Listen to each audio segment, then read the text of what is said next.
Well, hello, my darlings. Back with my journal de la Courturiere, yet to be named. Still tossing about the two names. I haven't decided yet. So the idea for today in here is to make a removable fabric sample folio. Now this one is the paper version that I've just completed for the Great Big Ugly. So I'll link that one down below. And it's just a simple removable folio with a gatefold. And you've got all these different samples of paper. And all these samples can be flipped back for journaling space. Going all the way down. And of course there's space in the back then to conceal all sorts. So that's from the Great Big Ugly.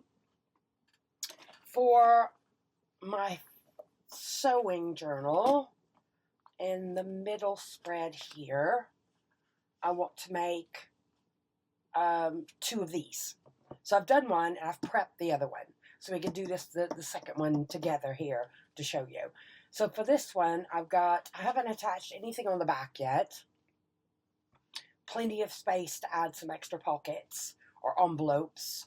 I've added that rectangle on the gatefold. And what you got here is fabric flips, but behind the fabric flips, I can get them folded over, and I've stuck with quite lightweight materials. I've got a couple of pieces of paper for hidden journaling. So, and those are behind each one. So you've got all the lovely fabric pieces, and then you've got some hidden journaling spots behind.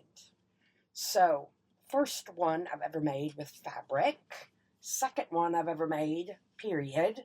I did the Great Ugly one. So let's get stuck in now and make a second one to go in here. So, this folded up and out of the way. So I've done this piece double-sided, and I've cut it down to the height that I need. And I've made two rectangles for that closure to go back to back, and I've inked those. I've got my fabrics and my paper already trimmed down, well, mostly trimmed down. And for those inside hinges, I had some leftover papers, offcuts from the kit. I think that's background page.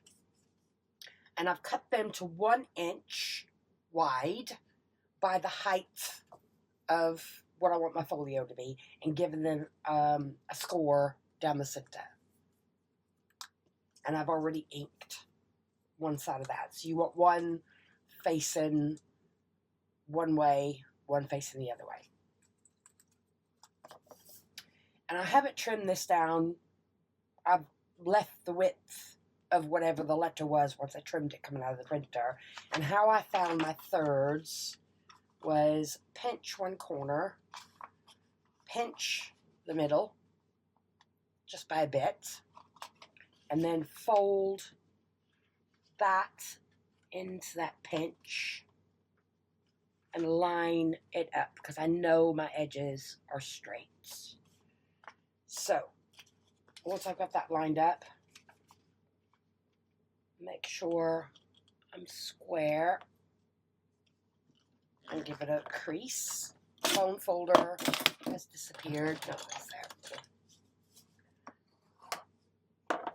Bone folder, and then just take the other side and butt it up against that fold, and make sure your top and your bottom are square, and give it a crease. There we go. So there is my gatefold. So I just need to add a little bit of extra ink now on those edges that I've just folded. And I'm going to give that inside just a little bit of color, because it will help me when I go to line up and glue later.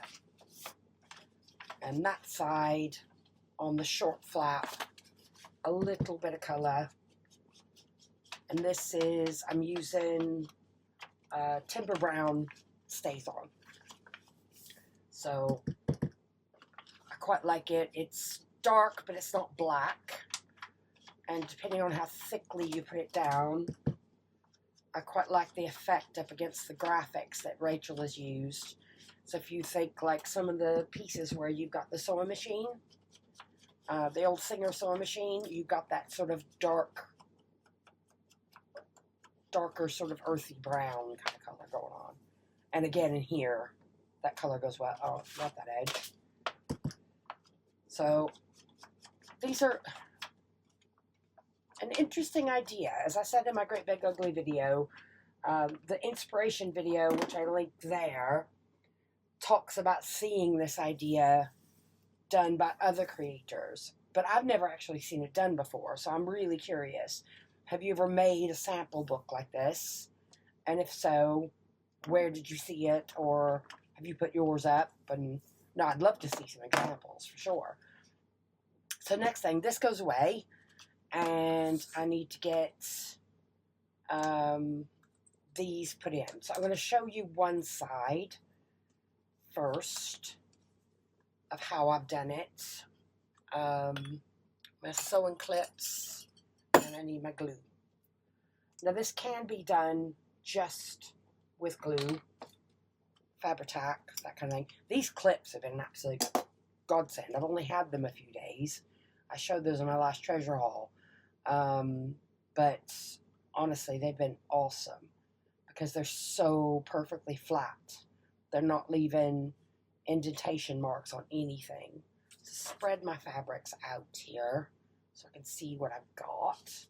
And these are my 4 pieces of paper to go in the back. So let's get one piece stuck in. Give it a little bit of glue stick. And go on to the hinge. Bit of that one. Onto the hinge. And the other two. Let's put the blue at the top. I don't want much glue. I'm not gluing the papers together. I just want them attached to the hinge.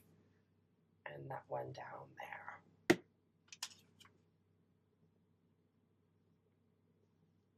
So, like I said in the Great Ugly, you can do all sorts of combinations like this. I quite like this idea. So, to give that a little bit of a hinge on that paper, give it a crease. Give that a crease. So I know my paper bits are hinged both sides. And now it's just layering the fabric on. Alright, some of that may be off camera, but it's fine, it's all there. Right, where do I want? Let's put those down the bottom. Some red. Now in the Great Ugly, I sort of layered the paper scraps like a waterfall. So they were all going in a certain direction. And then the more I was playing with it, the more I thought, well, nothing says you have to go layering up or layering down. You can go in all sorts of different directions. So, yeah, that's kind of what I'm thinking here. I'm checking that flap to make sure that everything is down, sort of pinched okay. And let's put that sheer one on there.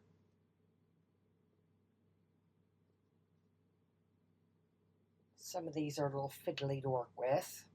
That's okay. Mainly lace left there. And once I get them on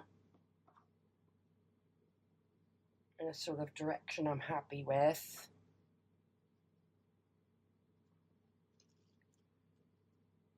keeping a lot of pressure on that edge to make sure nothing shifts out, I'm just going to start clipping them with the sewing clips.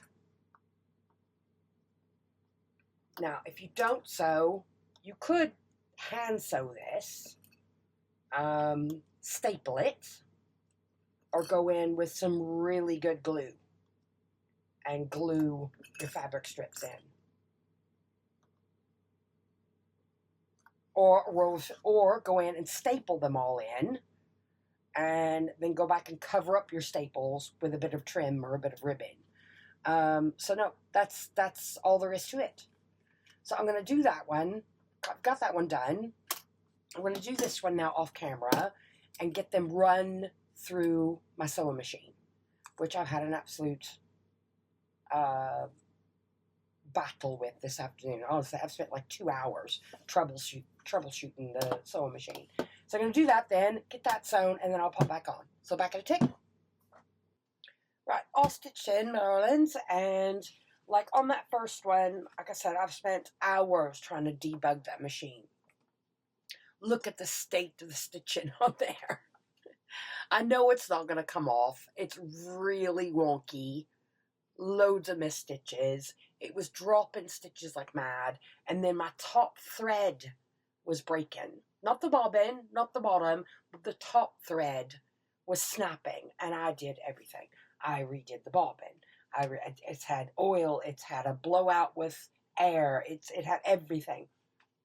Turned out I had 2 culprits. Now look at that then. That stitching versus this one. See? All fixed now. Darling, my sewing machine is happy again. Now, it turned out to be 2 issues. My adhesive label on the top of my thread, on the top of the machine, the adhesive was coming loose and it had gummed up around the spindle, so it wasn't spinning quite freely. And the final culprit turned out to be the brand new needle that I'd put in there. The needle was a bit dodgy. So here we go. We've got the gatefold, and those need to go in there, and those need to go in there, and I cannot glue at that angle without putting my head in between what I'm doing in the camera. So we'll do it from this side. Art, and that's why I've inked that edge just on this side of the flap, because it's going to help me line this up. So, no, it's been a good couple hours of just fussing with that machine and scratching my head. I don't get angry at the machine. I did when I first got it. And then I've realized it's never her fault, it's mine. There is something I am missing. But honestly, tonight, I would have never suspected the fault being the brand new needle that I just put in there.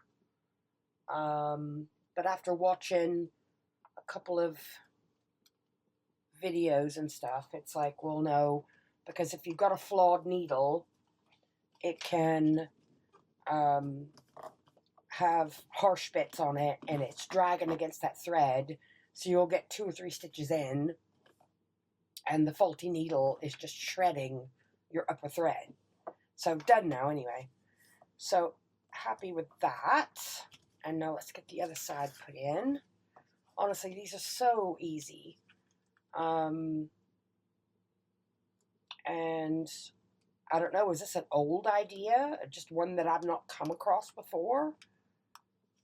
And as in my Great Ugly, I said, you know, you don't have to do this double-sided inside. It could be just a single-sided affair. Let's get that out of the way a minute. You could do one hinged side with longer bits, that top and bottom, and then give it a squish. Yes. The pin and the glue, so Art stays happy. So no, in now. And I don't really want to put much on these inner flaps, because you want these to be able to be flopped over to be written on. And that's another reason why I've stuck to my thinner fabrics and thinner bits of lace, so that writing on those inner flaps should prove a bit, pardon me, easier. So let's get the gate on there. And that's going in that side of the journal, and that's going in that side of the journal. So I want this on that side, so that when you lift open, you reveal that as well. So let's figure out where the middle of that is. The middle of that is that 3 inches? Yes. And I want my glue on that side. And I'm just going to eyeball it then.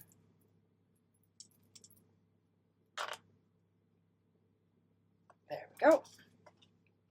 And glue up to the edge on the outer side. And then give it a wiggle, because I'm going to back it on the other side. So I'm not worried about going right up to that edge. But I want to eyeball the middle.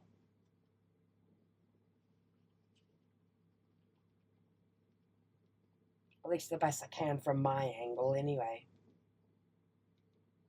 Middle. You got a better view from there than I do. There we go. And oh, not far off.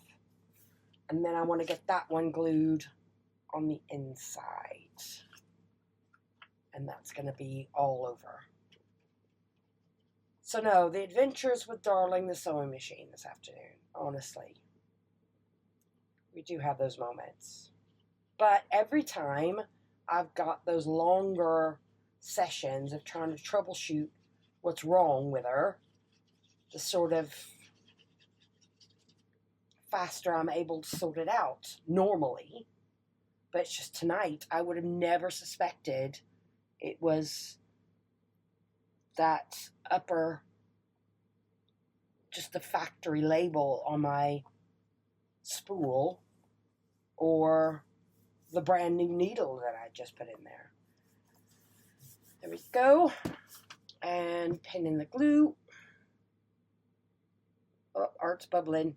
There we go. So now I'm happy with those. Unusual, not something I've ever done before. I've got these hidden little spaces in the back that I can doodle on and draw on, that aren't obvious to anyone when you first open the book, with all these little fabric clips. And plenty more of embellishment can be done on these, on the front, on the backs. But for now, let's get them into the journal. I'm still debating, is she going to be called Esmeralda or Ghislaine? Ghislaine. Alright, let's have a look. Oh, there we go. So in her, I have sat with some of the kit pages, and I just want to get bones of things built to go in here to bulk them out. I don't have barely anything vintage sewing wise in my craft stash, but I do encounter things when I'm treasure hunting. So the point of the book is I want a home to put those treasures when I find them. So my mini books are in there, mini book in there. I've taken some of those kit pages that I had originally printed and the fussy cuts, and I've gone back and inked and added the kit pockets and some of the kit tags onto each one. So I've done 4 of those, sort of scatter through the journal. It doesn't mean that they have to live there. It's just where they're going to live right now. So there's one there. There's another one here, where I've gone through and just put the pockets, the pre-made pockets and tags from the kit. And my sample folios are going to live in here. One there and one there. And that's why I've sort of alternated that image on the top of the gatefold just to keep them closed. And there's another one here from the kit. So pretty. And there are a few places these will fit in there, but they'll just put these there for now. And I've done that one then as well. And that's just from bits and pieces from the kit. So no, happy so far. I'm not sure how much more I'm going to do with this. I've got a mini journal in there, a mini journal in there, and quite a wider piece on that back page to try to get something. I'm only puzzling at the moment. What do I put in there and how to stop it sliding out the bottom. But we'll get to that. And of course the pocket on the cover. So that's me done for now for this. I still need to sort that closure out.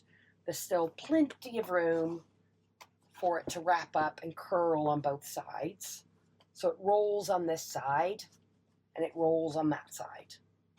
So thank you ever so much for watching, darlings. And again, what do you think? Esmeralda or Ghislaine? And have you ever seen those sample folios elsewhere? If you have, please give me a shout out, put me in the right direction. So thank you, darlings. Hope to see you back again soon. Bye for now.